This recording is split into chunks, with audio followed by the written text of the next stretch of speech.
Live, mate. So it should be. Good stuff.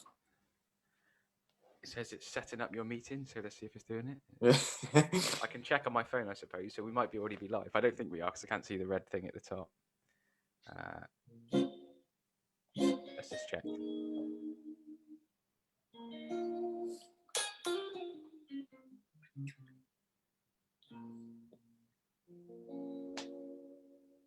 Oh, it does. I think we are.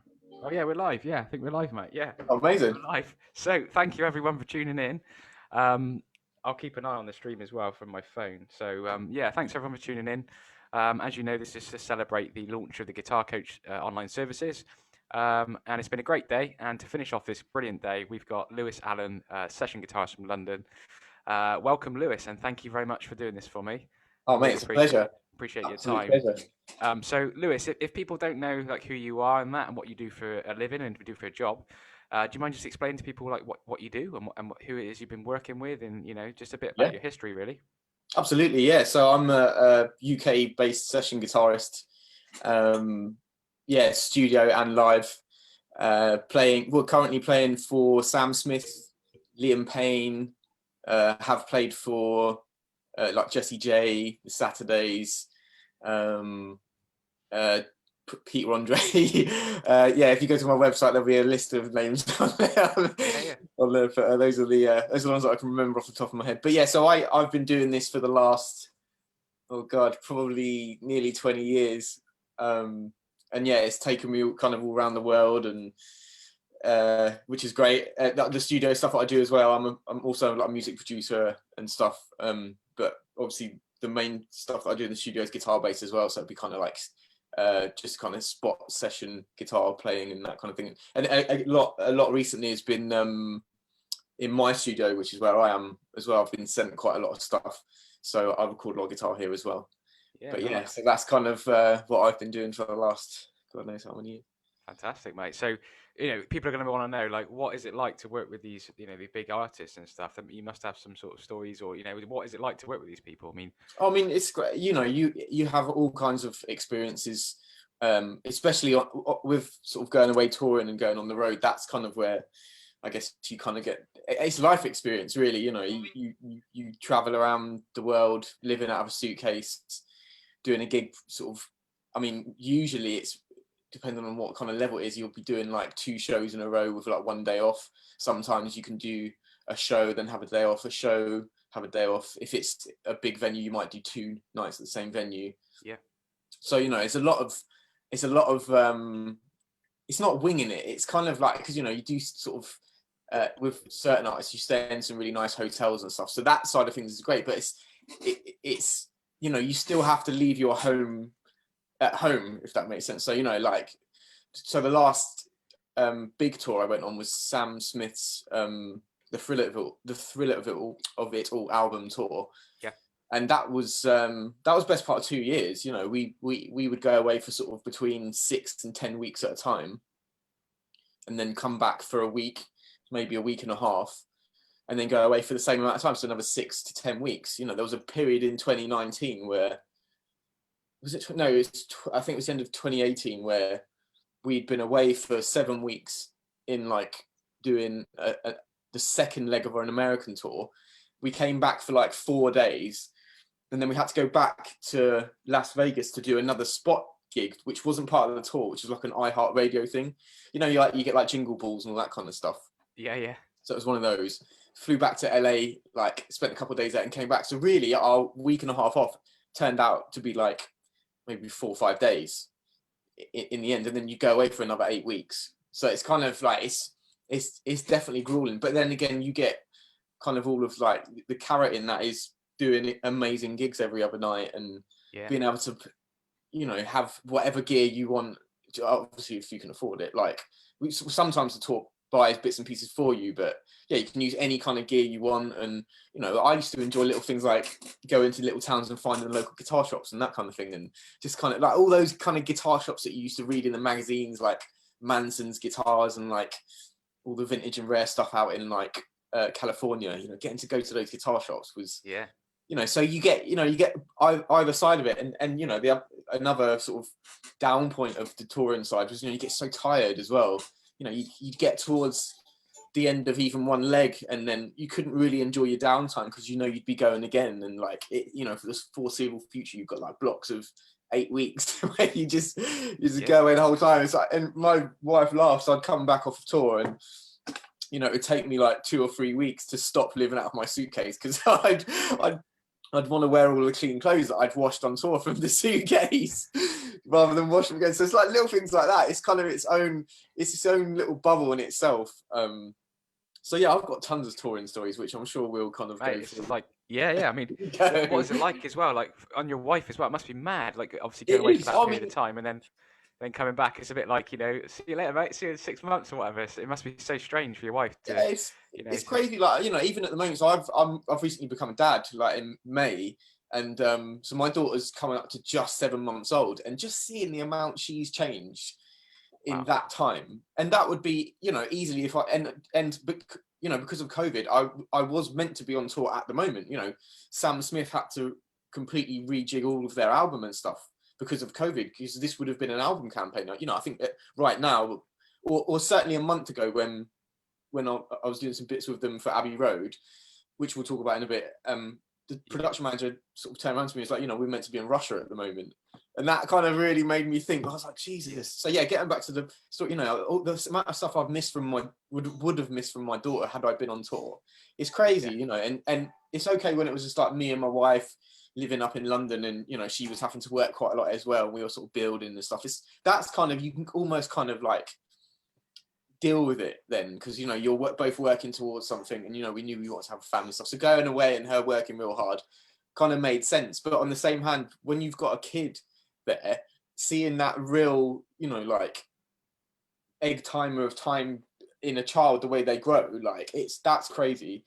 Because like I would have missed so much, and that's the even where I am as a guitarist now, that's why I'm sort of trying to do loads of studio stuff and everything, because ultimately, when I was growing up, all the gigs that I ever wanted to do, I think I've probably, if I could have put them on a list, I probably would have done them all. Like I feel like I've achieved everything that I wanted to do in that sense. So for me, next time the touring comes around, it's going to be a really hard decision, because as much as I absolutely love it, and that is a part of me, that is who I, that's who I am, like going on tour, and it's my whole life, and it's my whole work ethic, but on the same hand, having a family and kid and a kid and stuff, like that's a really change perspective a little bit now. I suppose if you've got a child now, it sort of changes the perspective and the dynamic, I'd imagine. Yeah, absolutely. And I think as much as everything else, like, I've been really lucky in my career that I've been on some top gigs. Like I really appreciate kind of how lucky I am in that sense. But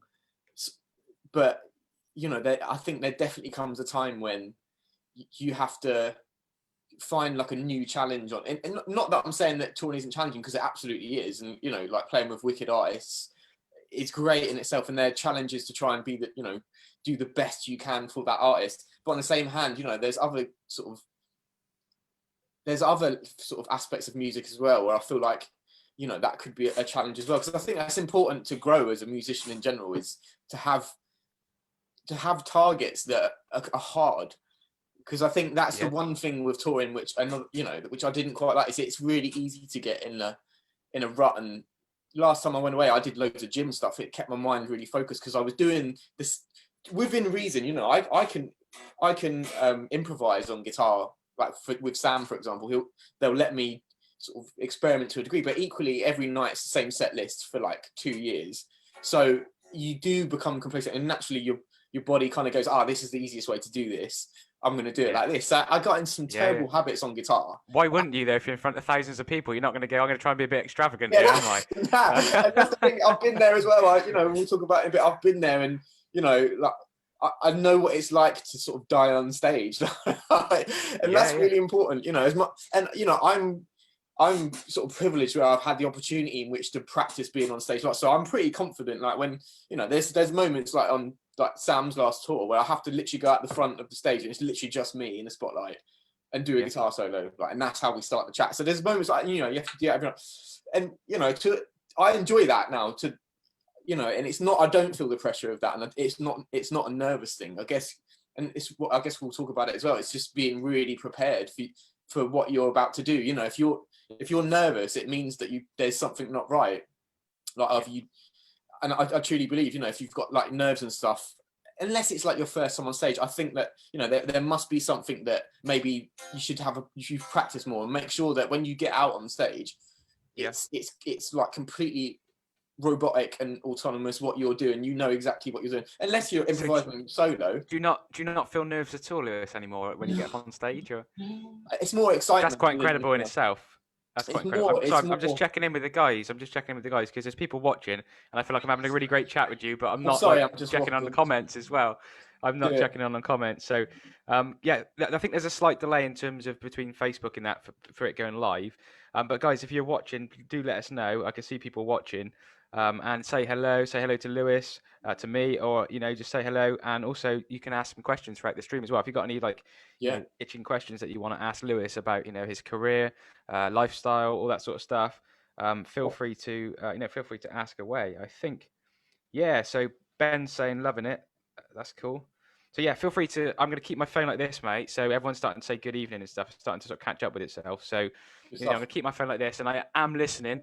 I'm just checking to see what everyone's saying as well. So everyone's sort of watching. That's right. I'm just waffling on over here. Like literally. Otherwise, I'll be like engrossed in the conversation. Forget like I got people sat here watching as well, and I'll just get so engrossed with having a conversation with you, mate. So cool. So everyone's saying, Rod's saying this is awesome. Cool, excellent. That's great. So everyone's enjoying this. So good. Talk to us about, because it looks like from the outside, buddy, I would say like a session musician's lifestyle, and I know this myself, like it looks like a very glamorous lifestyle. Would you say, like working with all the big artists, you know, Tom Jones, you know, Jessie J, that's a huge artist, so is Tom Jones, and you know, I think, you know, some of these big artists, it looks like a glamorous lifestyle. And as then you're saying like, you know, going away from your wife for 6 months on end and that, and you just had a newborn baby. It's sounding like it looks like from the outside it's a really glamorous lifestyle, but sometimes it cannot be. You know, there must be times when you're like on tour and you're like, oh, I'd love to be at home now with my wife, just chilling. And just, you know, yeah. You know what I mean, like there must be. So the glamorous side of it, like, so again, I'm lucky that in my career it's been so long, because a lot of the time when you do this sort of thing, it can be quite a short-lived career because of the extravagant lifestyle that it can come with. You know, I've been doing this for nearly 20 years, and like certainly when I started, I think there was always an element of that I took my job seriously, and I would always make sure, you know, my gear was on point, where I wouldn't muck about too much, within reason. But you know, there's a lot of guys that come into this game and they're just like, right, you know, they turn up to like after parties and stuff, and they'll just get absolutely hammered, say the wrong thing to the wrong person at the industry party, and they're gone. Like, so, and don't get me wrong, those opportunities are absolutely there. I've had some absolutely crazy nights doing what I do, but again, that was, you know, I'm 36 now, so when I first started doing this I was probably 19. Wow. Maybe a little bit, probably 18, 19. Wow. And at that point, especially when you're playing with people that have done this sort of thing for a few years, you know, there has been situations where I've, you know, this one artist that I played for once, and we ended up she's at the time she was number one and all this kind of stuff, and it was kicking off, and we were supporting Rihanna on tour, and and we we ended up, I think we ended up in this limo, and we were having like an ice fight, and I threw a bit of ice and it hit the artist in the face. And I think it like don't get me wrong, you know, there's been tons of moments, and I'm sure we'll go through some of them. And like I say, the extravagant side of it, if you want to do that in this game, then it's there for you. Absolutely, it's there. And I think within reason, you should absolutely do it as well. I think, you know, as long as, it depends what you want from this. If you're always planning to be a lawyer and you get into it between the ages of 18 and 20, go mad. Like, go mad. Bung a cake at Simon Cowell when you're on X Factor or something. Do whatever you want. In fact, did you see that girl that time that was in the choir for X Factor, and she ran up to Simon Cowell and bunged some eggs at him? Did you ever see that? No, I didn't. No. So it turns out that, well, I mean, again, from this is what I've heard, but apparently she was a session violinist. So right. She, obviously, a session guitarist. And that was her little way of sticking her finger up to all of it. Like, wow. So it has happened. But so again, if you want it, and I would definitely, you know, if there's an opportunity to go out with the artist, and you know, I've again like been to some absolutely incredible restaurants in Argentina when we were on our last tour. We went to this I think is it the Chef's Table on Netflix? They have this program, Right. and we went to one of these restaurants, and the food was just out of this world. And I would, common guy from Southampton, I'd never get the opportunity to be in a, like a 5-star restaurant in Argentina with a world famous chef. I would, I'm not going to get that opportunity. So therefore, being a leech on Sam Smith is a good way of doing that. But again, same as I said earlier, the drawbacks with that are, I know some session musicians that are now driving buses after playing with #1 selling artists, and that is the way it goes. Like, it depends how you want to. Let's talk about that, mate, because I've always had this thought in my head. Like, as we said, it seems like a very glamorous lifestyle. I can imagine one minute you're on stage, like, say in Argentina or wherever you are, in front of thousands of people, and then Monday you come back home and you're walking the dog down the street. Do you know what I mean? You must have had those times where you've been like yesterday, yesterday I was on stage with Sam Smith or Jessie J or Tom Jones, and today I'm out walking. I don't know if you got a dog. I don't think you have, but today I'm out with a walk with a dog or whatever. That must be so strange, that dynamic of coming off stage, thousands of people, you're the rock god stood on stage playing a solo or whatever, and then the next day you're out walking the dog. How hard is that to deal with, mate, to come back to sort of normal life? That's a mindset. So and you've obviously known me for a little while now, so I think we spoke about it before, that I think it's important to know whose name's above the stage that you're playing on. I think that's a really important thing. And for me, what came with me being the guitarist for like Jessie J in particular, actually, I played for Jessie for like 5 years, and I literally had her best interests at heart the whole time. I would want her to be, I want the gigs to be the best they can possibly be for her and her career. Yeah. That's how I looked at that, and I like to think I did a really good job with that. But part of that mindset was that I was very aware that a couple of things. One, session musicians are completely expendable. No one's from the crowd's gonna go, oh, where's Jessie's guitarist gone? They're not. They're just gonna be screaming at Jessie, and that's so yeah, like it's hard to explain. Yeah, I think for my standpoint of it was because I never wanted to get sacked, and I always wanted to be really professional. Mm-hmm. I would never get sucked too far into that whole sort of glamorous game. And I think that when I come home and then, go for a walk or whatever, the exception was the fact that I was on the stage. Not the exception wasn't that I was now home. Okay. Home was normal for me, and I always made sure that my feet were on the ground with everyone that I ever met. And I would, I treat people as human beings, and if they're a knob, then we're not going to get on. If they're nice people, then we're going to get on. That's how I look at things. And it's the same with artists. I think another thing is seeing the human in the artist as well. Like, I had some really rough times with Jessie as well, where, and I felt bad for her because she had some ups and downs in her career as well. And, I always tried to see that side of it. So for me, the fact that it's, guitar solo at the front, in my head, it was always like, but I'm being paid to be here. Like, but in the best possible way that, I'm being paid for my ability to be here. Yeah. So I think that really, enabled me to keep my feet on the ground with that sort of thing. That's great, mate. Because a lot of people wouldn't, that's the thing. A lot of people would let it go to their head and that. And as you probably said, they'd probably fall out with the wrong person and get booted out of the band, sort of thing. Yeah, you would. And that's the thing, you have to get on with everyone. And the thing for me is, like, something that I've always kind of said is that when I go into a room, and you do go into a lot of rooms when you're on tour, like, the canteen, dressing room, BV's dressing room, production, there's tons of that. And it's like, you get bored, when you're somewhere like 10 hours a day, 12 hours a day, and I'm a mischief maker as well. So I go and have a laugh with some of the people, but I always try and leave every room that I go into better than when I turned up. If that makes sense. I always try and lift the mood a little bit. And it can be a little bit counterproductive, because that it's not a force thing. That is who I am. But on the same hand, that's exhausting. Like, going around and just kind of trying to lift that mood. And so, honestly, on tour, sometimes you don't want to do that. Sometimes you just want to stay in the bunk all day, because it's, you're surrounded by these people for 24 hours a day. You sleep with them, like, So yeah, it's difficult to try and be that guy all the time. But that's why it's also important to take a back seat from it all. And sometimes when, is everyone coming out tonight? No, I'm good. I'm going to give it a miss, because, I know I need to relax, or I need to rest, and there's a certain professionalism with that. I think I've been in situations where band members have gone out of the artist every time, and it's almost like the artist will realise towards the end why they're doing it. Like, and so for me, sort of hanging back for the goodness of the gig, because in reality, I just want to rest and make sure I'm on point for tomorrow. I think that is valued, Yeah. you know, really, because you know, that is genuinely why you know, and as well as sort of trying to recoup mentally as well. It's really important.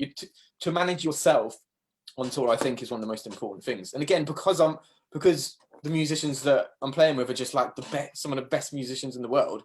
Of course, they're a little bit scatty and a bit crazy, and everyone's got their own little edge. Yeah. So I think it's important to manage yourself as well. And I think that's a lot of reason why people, you know, I've heard stories about musicians just melting down on tour and just, you know, like, and it happens because, you know, I don't think there's a massive kind of mental health safety net within it all either. No. So yeah, I've seen it as well. So, you know, taking time to just make sure you're in a good place, you know, that's helped me for sure. That's really cool, mate. I'm just going to check some questions in that. So guys, feel free to ask any questions that you have throughout this whole live stream, and I'll put them to Lewis towards the end. I do want to talk to you, Lewis, about like gear. What do you use? Excuse me. Sorry, that got me. What gear do you use? Okay, well, so I use a bunch of different stuff. Like, I'm kind of one of those guys that it's not that I'm never happy with my tone. It's just that I like to kind of fiddle around and I like trying new stuff. And I'm a firm believer that, especially with the pop game, what I do, like, I do one or two things. I either recreate a part on the track and get in there sort of scientifically and try and recreate that sound, or I have to come up with interesting, cool other parts that aren't on the record. That's kind of like the description of what I do. So I need to have a lot of stuff for that. But mainly for me, I'll always want to start with just a great guitar sound first. So a really, and I'm a firm believer. I never used to be like this, actually. I'm a firm believer that a good clean sound as a bass is probably the best way of starting for someone like me. I'm not saying that's so things like, you know, I still have a dual rectifier. I've had like Marshall JCM 900s and loads of stuff with like master volume, so you can adjust the gain on it and stuff. And then if it's got like a foot switch, you know, you got your gain channel and your clean channel. I've kind of like, not that I've been put off that, but I think like there is a certain, to my ears, there's a different sort of running overdrive pedals for your overdrive sounds and having like a preamp in an amplifier do it, yeah, sort of to a degree. So do you prefer to have the amp do the overdrive, or do you prefer the pedals to do it? Well, for me, I like to sort of start with like just a slightly kind of edgy clean sound. Okay, like breaking up on the edge of breakups. Just yeah, so that I can roll the volume back for super clean, and then I'll gain stage it with pedals. I guess what I'm trying to say is, like, for some gigs, like if I was doing a rocky kind of gig, then absolutely probably go for like a switched gain channel to clean channel. But with what I do with like Sam, for example, if I start with a bass clean sound, I feel that works better with then setting up like a big 20 song set list or whatever, because then you can kind of keep your main sound the same. And so I did this thing with Sam last month, which was a live stream show from Abbey Road. So we had like tons of rehearsals for that. And obviously when you're recording Abbey Road, in rehearsals, I was running a torpedo cab simulator, and I just got such dirty licks from the sound guys. So we ended up bringing a cab and miking up a cab and stuff, which is awesome. But I did. They didn't want you to use that. I'm surprised at that nowadays. They wanted cabs, yeah, because it was like, well, Abbey Road, are you serious? You're not using cab simulators. And I was like, I don't want to use cab simulators. So what I did for that, which I've never done before actually, is I had a Line 6 Helix as well. Yes. And what I did was, so I don't know if you guys can see it, but I've got my divided by 13, that blue thing there. Yes. That was the amp that I used for it. So that's a divided by 13 FTR 37, which is basically like a, the guy Fred will hate me for saying this, but it's basically like a big super deluxe twin with like, it's got like green transformers and like military spec transformers. It's honestly, that's the best amp I've ever heard in my life. Like, I can quite honestly say it's absolutely unbelievable. So I used that as my mono middle sound. So that when I had my in-ears in, that was the sound that was dead in the middle, had a bit of reverb on it, but it was a mono signal. Yeah. And what I did with that is I came out of my volume pedal, so guitar volume pedal, and then I went into my gain, my overdrive pedals. So I've got like a BB preamp, Exotic Effects BB preamp. Yep. A couple of other little bits and pieces. I've got like a clone sort of thing. and I had those sort of set up with like least gainy pedal up to sort of more rocky sounding. And then I went into a stereo chorus pedal because I had to use a chorus pedal for something, but I didn't use that pedal for the chorus sound. I used it to split the signal. One of those signals went to the divider by 13, and then that one went, and that was my mono signal. The other signal went into the input of the Helix. Okay. And what I did with the Helix, this is probably where it's like confusing. I went into the Helix and I had all of my like delays and reverbs and some modulation effects. But what I did is I had the mix for all of those on 100. So there was no dry signal coming through. It was just effects. Okay. And then I came out stereo out of the Helix, and then that went to the desk. So I had 3 signals. I had the middle divided by 13, and then I had the 2 hard panned Helix, which were just the effect sends, and that sounded absolutely amazing. I was going to say about that sounded awesome. That sounded unbelievable, yeah. Do you get help with this stuff, buddy? Do you set it all up yourself? Is it down Yeah, to you to set it up? Or?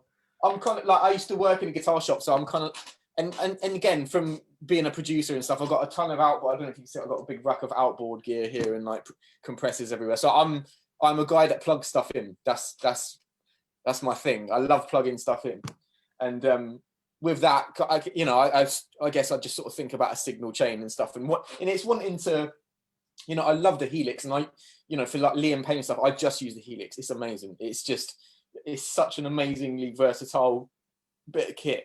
Yeah. But again, for Sam Smith, there is that old warm like low MIDI sound that, not that the Helix doesn't do, but I feel like it lacks it a little bit. So for me, as much as it just being like a little bit of a laugh for me to kind of plug loads of stuff and just get a ridiculously big guitar sound, there's definitely an element of that in there. But again, it's wanting to get that amp in there, because again, that's like one of my favorite amps of all time. And it's just not, sometimes it's not practical. You turn up for Liam and I've got like my rucksack and my Helix in it, and I've got like my guitar in the case and a spare guitar, and that's it. That's everything I need. But with Sam, I mean, we'll have like Arctic trucks kind of going everywhere, so I can afford to do it more on that. Whereas other gigs I do, it's no chance. You get laughed out of the production office if I started explaining my setup, like Sam for Liam, like they'd be like, no. Do you get guitar techs on most of the, obviously on the tours, I'm imagining, but not on sort of the, when you did Abbey Road and that, I guess you didn't get guitar techs, or did you? Yeah, we've got guys that travel everywhere, so I'll have my guitar techs for Liam, which are awesome guys, and then I've got my guitar techs for Sam. Yeah. And just really knowledgeable guys. Like a lot of the time they're really great musicians in their own right, or they like, but I've been lucky enough to have some amazing techs. There's a guy that I used to use a lot, and it hasn't kind of linked up recently for us to work together, but he's his name's Lewis Young, and his dad is a guy called Stevie Young, and that's obviously Angus Young's brother. Oh wow. So one of my old guitar techs was Angus Young's nephew. So he brought along one of Angus's SGs to a gig once, and and he let me use it for the gig. That was awesome. That was amazing. How was it to play, mate? Was it set up nicely? Amazing. Yeah, it was so good. I think I was playing for a girl band called Stussy at the time, so it was like super inappropriate. But again, it's just, you get moments like that in all of this where I always remember a moment when, again, it was supporting Rihanna with this girl that I was playing with, which I won't give away. I remember being in soundcheck and just kind of playing guitar, and I sort of looked up, and there was a guy called Adam Ross, who was guitarist for Rihanna, and Nuno Betancourt stood right in front of me, just kind of watching me play guitar like this. Wow. And I just remember getting really hot really quickly and really starting to sweat, and I was just, oh God. And they're like, no, man, you sound great, man. I just remember thinking, I can quite happily die now. I've had Nuno Betancourt dig my playing, so. That's really cool. Yeah. That's so cool. I mean, sorry, you must have met some really cool guitarists, man. You must, along the journey, you must have bumped in people like Nuno, you just mentioned there. You must have met some people. Is there some people that you've met as well along the way? I mean, I've got I've actually sort of spent quite a lot of time with Nuno on the tour. And I've sort of met him at some other gigs, and we've sort of caught up and had a chat. I've got his number on my phone, but I'm not going to say we're mates. Give him a bell. Give him a call. Give him a call now. Well, Nino, how's it going? Do you know what? We had a game of football actually when we were on that tour, and I kind of got a bit over enthusiastic with a tackle on Nuno and thought I'd taken him out of the gig. Oh but no. at least he was fine in the end. But yeah, there's been like I had a chat with I had a right foot in the mouth moment actually with Roger Daltrey. Was it no? Yeah, was it? That's the Who singer, isn't it? Roger Daltrey, right? Yeah, yeah. I can't remember. I think anyway. So I'm like, my dad's a massive Who fan anyway. That's why I can't remember it. So I'm at the side of stage for this. It was at Royal Albert Hall, and we were like headlining this like charity thing, and like Roger Daltrey's sort of about to go on stage and like introduce us off the stage, and we're like chatting about football and everything, and then I just make this fatal mistake of going, "Oh, my dad's a massive Who fan," and instantly he was just like, "Great." Just he'd heard it so many times. He was just like, "Oh, brilliant! Here we got another one here." So He's yeah, probably waiting for you to sign something from as well. Like, can you just send yeah, something? yeah. Can you sign my baby? But yeah, he was complete, and he was. I'm sure he just thought, "Oh God, here we go. It's another Who nutter or whatever." But yeah, like again, I've met some really super lovely people. I've met some super, well, yeah, I've met a couple of guys that have been complete, and they've been heroes of mine as well. And it's like a complete Wow. heartbreaker. Like a couple of moments where it was at Glastonbury one year, and I won't say who it is because that's not fair. But No, and we that's were cool. doing this gig, and it was this guy had like a charity, and he's massive. Like in the world of music, this guy is like huge, like one of my heroes.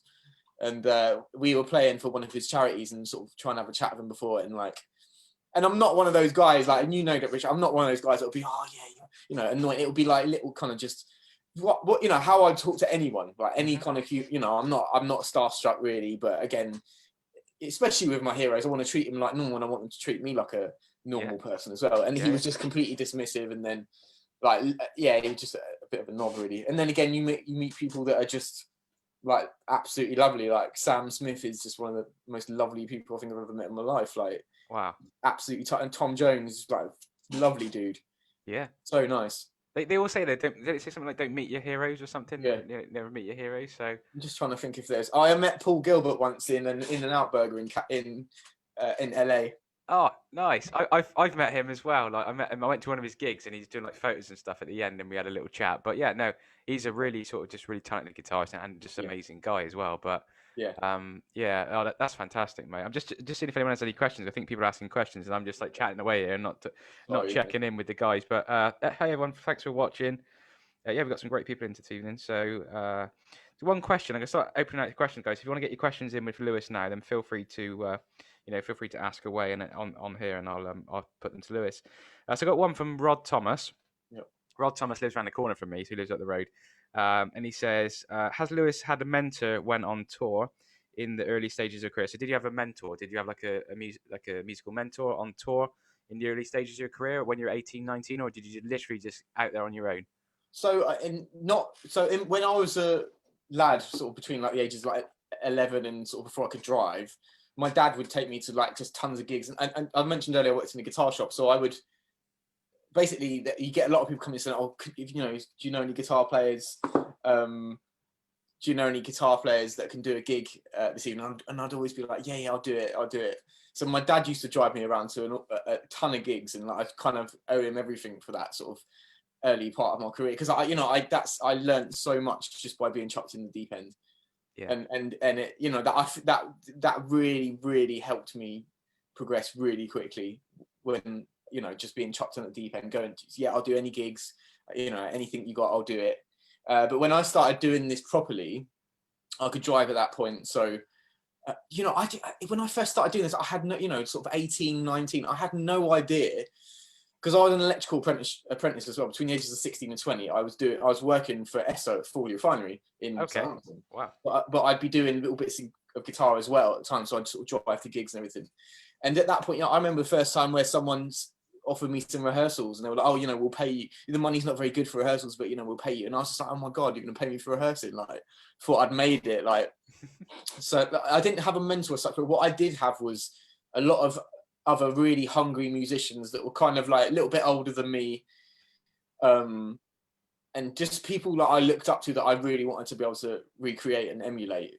And I was lucky enough to get to know and sort of become friends with some of the people that I just thought were gods of the session game. And it wasn't even session musician. It was just people that would go to jam sessions in London. You know, I drive up like on a Thursday night, and it would be like in Piccadilly, and there was a ton of jam sessions that we went to, and I just remember watching all these absolutely amazing musicians. Because again, where I'm from, Southampton, there's some great musicians here, but it's next level.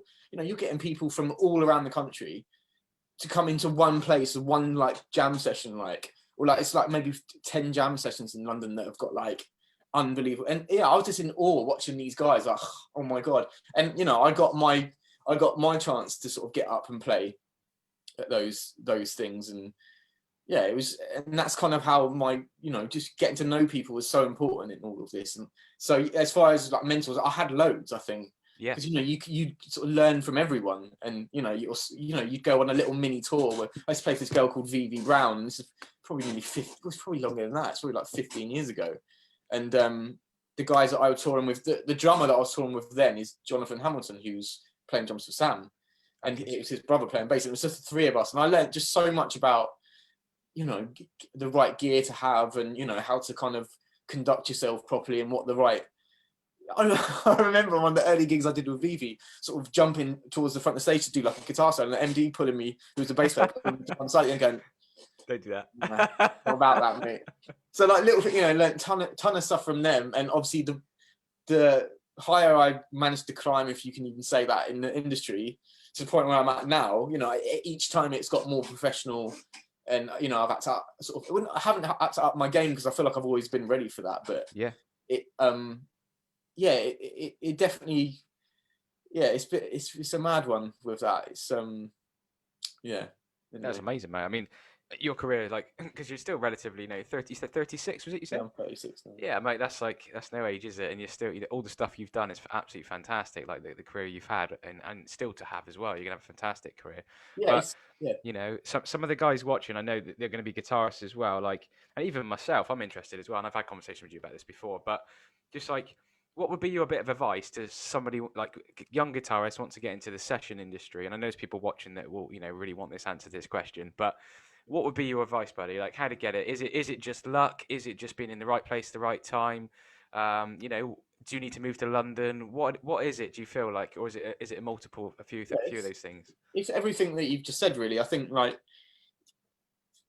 a certain, so yeah, it's like a combination of things. Like you have to really want to do this. Like, and for me, I think one of the most, well, there's tons of important things. You have to be able to like appraise your own ability, I guess it's probably the wrong way, but you have to be able to know how good you are in many ways. Because, you know, if you're a guitar player and, you know, you know there's areas of your guitar playing that's weak, yeah, attack it. And that was always my thing. Like, I would always, if I was weak in an area, I would practice that until it was a plus point in my. And I think that, you know, a big thing I didn't want to have any regrets with it. I think that's why I practiced so much, because I never, you know, I didn't really ever want anyone to sort of pick holes in my playing or anything like that. Not that anyone would, but I kind of had that mentality of I've got to be as good as I can. And you know, as much as I didn't really understand the early part of my career when I was sort of 18 to 20, you know, I didn't really know a lot about what I was sort of getting into, but I knew that, you know, I was starting to get paid for it, and it wasn't even that important at that time.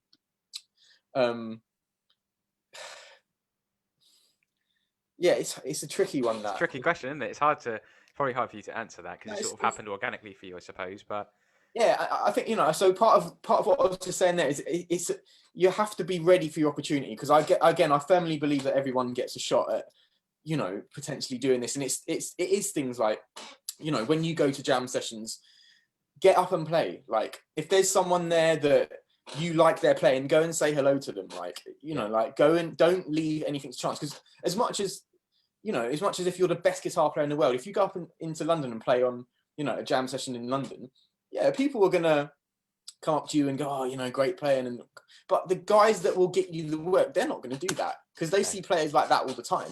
Mm-hmm. But if you're good and you're a nice guy and you got to talk to them, you go, and they're like, oh yeah, I just saw you play, great. You know, you've started the conversation. They're not going to come up to you like and go, oh, great player, man, come and play with Kylie Minogue. They're not gonna do that. Like, no. You need to put yourself in that environment, and yeah, part of what I was saying earlier, make sure you're ready for that opportunity to come.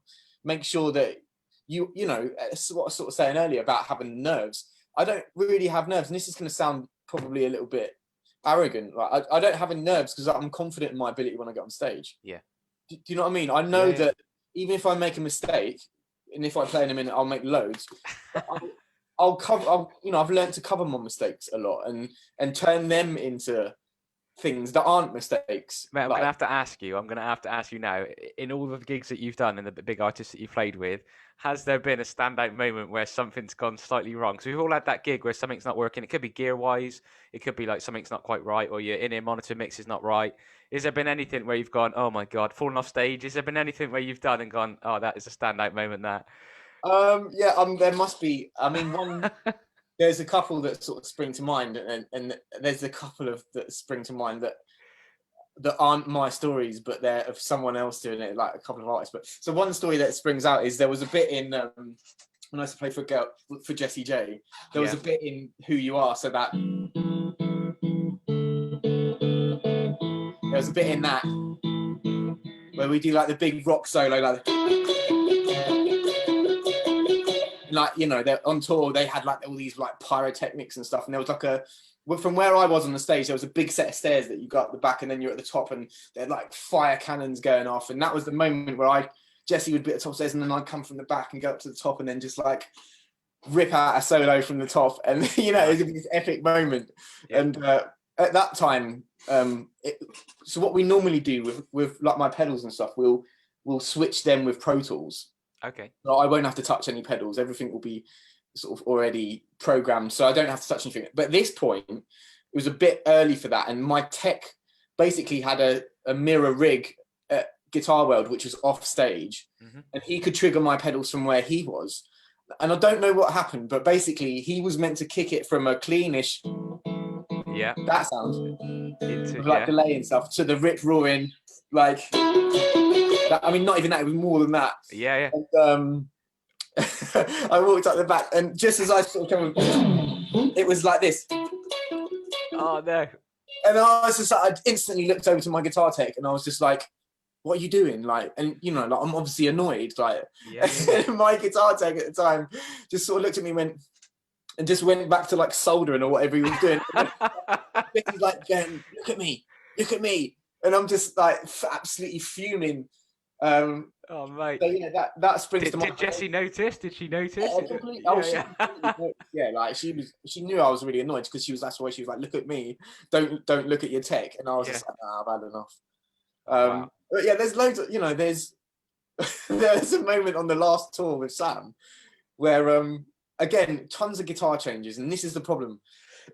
You can rehearse until the cows come home, but in reality, if there's anything wrong with the setup, you're going to get found out on tour. That's where you figure out how good your rig is. And this wasn't even about how good my rig was. There was a song that I had to go from where I was to then out to the front to join Sam. Just me and him was for an acoustic moment. And so end of the song, cool, change the patch, all right, great, walk down there, and everything's like radio, sat opposite Sam. And I knew immediately. So I get into this practice of turning my volume off on my guitar. Everything. If I'm like now, the volume is off on my guitar. Like I do that as well. Yeah. It's a tip, but it's a really good one. And we're just about to be counted in the ears. As I roll the volume up, normally I give it a little, or just something to know.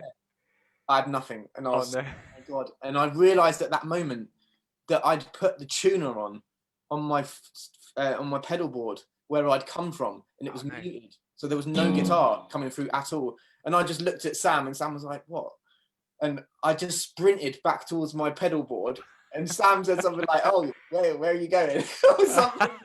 Like 30,000 people there, and and I just see out of the corner of my tech running towards my pedal board, and he just banged it like literally right at the last minute, and we restarted it, and it was kind of all right. But like just little moments like that. It's never really been any kind of proper like clanger moments, but yeah, there's definitely been. And again, like other people, and I shouldn't laugh at this because this is terrible, really. Because I really Jessie's great. I get on with Jessie so well now. I get on with her better now than I got on with her towards the end of the gig, really, and love her to death. She's still in London now, Jessie J. I think she's living in LA at the moment. Oh, okay, all right. She's writing I think she's writing her album But yeah, she's got a place over here and a place in LA. But I think she mainly stays in LA, just because I think that's, well, from a writer and producer point of view, Yeah, where place you to gotta be. be. A bit Don't like, blame her. yeah, exactly, and a bit like what you're saying, to sort of be in London is the place for session musicians. Yeah, it is. Like LA, you need to be there. But we did this corporate gig. So a corporate gig, you probably already know, but corporate gig is where you get like, I don't know, like someone with a ton of money that hires an artist, and we go and play. So this gig was for like a business who'd hired Jesse, and it was in Japan. Japan or China, I can't remember exactly what one it was Hong Kong. So it was Hong Kong, and so we turned out. And the problem with corporate events is you're playing to people that aren't fans of yours. No. So like, they're not Jesse fans, they're just like office people on their Christmas do. Yeah. That's what so you're not, and it's different. Like, that's not, playing to people that aren't your fans is not the same as playing to people that are, because so we've got this gig, and like, it's kind of like it's pretty rammed. There's a good few thousand people there, and people sort of getting drunk. And there was a moment in the gig, and I sort of, something caught my eye, and we weren't playing. I think we were like, no, were we playing? Yeah, we were playing a song, and I noticed something that caught my eye. And this guy, basically, he must have been like 30 feet away, around that. So he wasn't, he's sort of back of the middle of the crowd, if that makes sense. And I just see him absolutely love something towards the stage. And as it's coming through, it's a bottle of water. It's a full bottle of water, like, Evian. And I'm watching it come through, and it's looking like it's going to hit Jesse. And as it's coming over, and I'm like, it's going to hit Jesse, and it absolutely bangs her right in the forehead. I don't know what part of the bottle. And you just instantly see her like that, and drop the mic, and she just runs off stage, tears. And I'm like, still playing the song with the band, like, when I was like, all right, it's end. So we all walked off stage. Yeah. And this, like, imagine the weight of a full bottle of water. Yeah. Why would you do that, man? It's just what a thing to do. I don't know, but I mean, obviously didn't like Jessie J, but I don't know why would you do that. Yeah, and like, obviously, looking back, it's terrible. It's one of those moments where you don't know whether to laugh or. And to be fair to Jessie, she got back on stage and we finished that gig. Like, yeah, she was an absolute trooper. But yeah, I did not know where, for a couple of seconds. I didn't know where to look. No, I didn't know whether to like start bursting out laughing, or I was completely lost. That's mental, mate. That's mental. Let me just check up on the questions, guys. If anyone's got any questions, so whenever I said. Yeah, there's loads of people watching tonight, mate, which is really, really good. But if anyone, because I'm conscious of your time as well, I'm taking up your time here, buddy. But and I appreciate you coming on, and we're sort of trying to wrap this up soon. But just anyone, if anyone's got any questions, guys, now's the time to ask. If you want to ask Lewis anything, feel free to fire away. Don't be shy. Put it in the comments below, and I'll read it out to Lewis. I think there is a slight delay, so I'm going to give some time for guys to just put some questions in the comments there. But mate, yeah, seriously, so thank you very much for agreeing to doing this evening with me. It was really fantastic. And if anyone how I know you, Lewis, is that I started having some lessons with you recently, just to because it's always good. I think wherever you are in your guitar playing career, I think it's always good to just check in with other people that you look up to, and you sort of think, okay, I need to get some help from this person because they can help my playing. So there was a saying, a good friend, well, again, someone that I really looked up to when I worked in a guitar shop, and he was like, no matter who the guitar player is, there will be, like, a complete beginner playing for 25 years, there will be something that guitar player will show you, which will be super valuable. Every guitar player, and that's and again, for me, like, I get it. I'm so stale. Not at the moment. I'm kind of like flowing, but like there'll be weeks and months on end where I'm just completely bored with the sound of my own guitar, and just. We all get like that, though. I think, don't we? I think we all get like that. Yeah. We have times like that. But I mean, did you want to play us something, Lewis? Because I'm sure everyone would like to play us something if you've got something prepared, and if you've got something. Well, I've got like a little loop. I've got like a little loop that I was kind of messing around with because I preempted this actually. Sounds good. I like the idea of that. Let me know if you can hear it. It's just literally a guitar loop and I'm just going to noodle on it. Yeah, cool. Let's see if we can hear that, and that'll give the guys time to ask some questions, guys. If you have some questions for Lewis, please ask them now. Because after the loop and that, we'll probably start to wrap this up a little bit. But yeah, let's just check that's all working all right, and then we'll play some stuff on the guitar rather than my mug. So. Guitar faces. Can you hear that? Yes. Turn that up a little bit.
Oh,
mate, that's fantastic. That was fun. I was enjoying that myself, mate. I forgot we were live and just sat there enjoying it. After not seeing any gigs for a long time, it's nice to see some proper tasty guitar playing. That was lovely, mate. I That's yeah, so I don't good. really know what I'm doing. Again, as you know from our lessons, I just kind of I make it up as I go along. Nah, mate, that was absolutely fantastic. That's my type of guitar playing. You know, that's fantastic. Like proper tasty, really lovely guitar playing. I think like that's kind of you want to try and just I don't know. You kind of just want to try and do the things that everyone loves on guitar, really, don't you? Like that's something for me. You know, as much as I love playing guitar, I want to make people like it as well. Do you know what I mean? Like, so I think those kind of like bluesy. Slush, mate, it's really nice. I mean, guys are asking questions now, mate. You got them going now. They're all asking What questions. What they got? Let's see what we got here. So, Matt Moore says, what was your first guitar, Lewis? What was the first guitar you ever owned? It's not here, but it was a red. My dad bought it for me. It was a red Squire Strat. And I think that's where I love Strats. I love Gibsons, but something keeps drawing me back to that Fender shape. You know, Yamaha have made me a guitar recently, which is probably the best guitar I think I've ever played. It's that I'll bring it over in a minute. But again, that's got a Fenderish feel, and there's just something there's something about them in there. You know, I see your Strat as well. Like, there's something about them. They're just. I don't. Do you know what? The kind of cynic in me thinks it's because they're forgiving, but I know it's not. You know, I think maybe just because of the sound of like Les Paul. It's the tone of the Strat. I think with the different, the 5-way selector and stuff. Just the in between sounds. I love those sort of sounds in between. There's nothing that can do that kind of a. Like, there's nothing that can do that sound as well as a Strat. No, that's great. So. Okay, so Dougal Hill. Hey, Dougal, hope you're well, mate. It says 1 guitar, 1 amp, and 3 pedals. What would it be? Oh, wow, what a great question. 1 guitar, 1 amp, 3 pedals. What would that be, mate? Right, so I'm going to show you my Yamaha now. So okay. It would be that guitar. I mean, if we're talking off-the-shelf guitars, American Strat. But, however, this is the guitar that Yamaha made me, and it's got like the 13-pin Roland. It's got the 13-pin Roland GK stuff, so you can do like there's a MIDI with it as well. But this was made by a guy called, I think his name's Pat something or other, and he basically works for Fender Custom Shop now. But like you can see all like the wood on the back of the neck is absolutely Is that roasted maple? Looks like it looks yeah, lovely. yeah, and it's got like the flamed kind of. But Very it nice. sounds amazing. This thing. So it would be this. It would be so 3 pedals I'm allowed, yeah. Yeah, so 3 pedals, 1 guitar, 1 amp. What would you choose? So we know that's the guitar of choice. So I'd have a Ibanez Tube Screamer 808. Yep. There's the choice in that. Yeah. Dunlop Crybaby Wah, Nice. and probably a digital delay. Lovely. And then it would be my divided by 13 because it's got reverb on it as well. Perfect. And then that would be it, yeah. And that'd be a very happy Lewis anywhere he went on a gig. Yeah, and that's genuinely how I turned up to my first gig with VV Brown. I turned up with my Fender Super Reverb. I've got an old 66 Super Reverb Blackface. Turned up with that, an overdrive, a Tube Screamer and a wah pedal and my Strat, and I had nothing else. And the MD like looked at me and was like, "Really?" And I didn't know what I'd done wrong, but basically it didn't have any flight cases or anything. But anyway, quick question from me to you, like. On the Strat and that, do you like your Strat to be like S1 switching, all that sort of stuff, or do you prefer it just proper Strat with just the 3 single coils?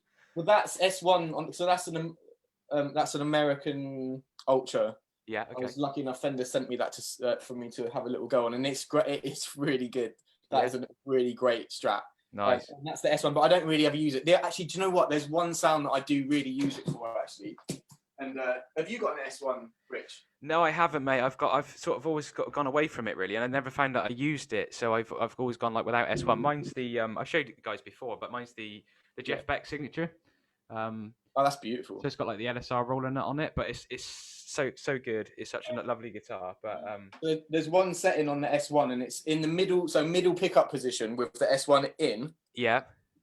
Gives you the neck and the bridge, so that was one thing with the Strat that I was really missed because I wanted that telly sound, the in between pickups of the telly, the neck and bridge. Yeah, and yeah. It does it. It's got that.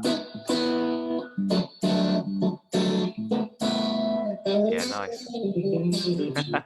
It's got that real like country transit. So I actually haven't used the S1 up till now, but I use it a little bit now because it's got that setting on it. But for me, my favorite guitars of all time is I've got a '63 Relic, Sunburst Relic, and that's great. It's such. I mean, you can't. You know what you're getting with a Strat. Nah, nice, very good. Some more questions, mate. This one you might. I don't know if you want to answer this one. As a session guitarist, have you ever played with an artist that you didn't like, either their personality or their music? You don't have to mention names, but I don't suppose. There is, yeah, okay. Yes. All right. Okay, we just say yes to that one. Okay, so he won't mind me saying this as well, because I actually really love the guy, and we got on really well. And we did some really cool covers and everything, and he knows his place, but I played for a guy called Peter Andre quite early in my career. Oh, and yeah. We would have to do like... Is that Mysterious Girl? I would put so much effort into that.